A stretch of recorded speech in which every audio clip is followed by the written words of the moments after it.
Mist curled like silver ribbons over the hills of Wales, drifting across slopes quilted in green and shadow. The mountains, older than memory, stood watch beneath a sky that never quite chose between rain and light. Streams whispered through the valleys, and the wind carried songs no one fully remembered.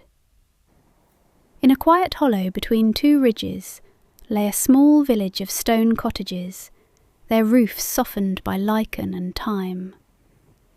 At its edge stood a solitary cottage with a crooked chimney and a door painted the colour of rain-washed moss.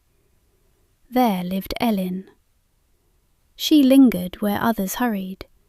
She listened where others only heard noise. Each morning she followed a narrow path that never looked quite the same twice, winding through hills that seemed to shift when unobserved. The villagers warned the land could mislead you. Elin trusted it. The wind seemed to favour her, brushing her cheeks, tugging her hair, whispering in ways she felt more than heard. And one evening, as dusk painted the sky gold and violet, she heard something new.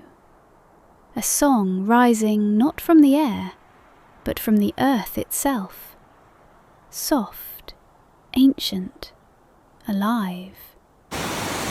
Drawn by it, she crossed a narrow stream and entered a grove of twisted hawthorn trees. The air there felt older, heavier, waiting. At its centre stood a figure made of moonlight and mist, shifting in shape as though it could not settle into one form. "You have been listening," it said, its voice like wind through heather. Elin nodded, her heart unsteady. "The land still sings," the figure said, "but few remember how to hear it." The song beneath her feet pulsed gently, like a heartbeat. The figure offered her a small, pale stone, glowing faintly. "Carry this, and you will never lose your way, not in these hills, nor in yourself."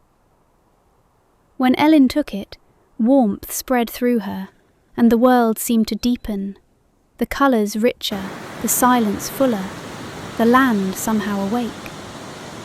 "Will I see you again?" she asked. "I am always here," it replied. Then it was gone. Elin returned home, but nothing felt quite the same. The stones seemed to remember. The wind felt knowing. Even the quiet held meaning. Years passed, and Elin became a quiet mystery in the village. When fog swallowed the hills, she could guide the lost. When storms came, she seemed to sense them before the sky changed. She never spoke of the grove or the stone, but she always carried it.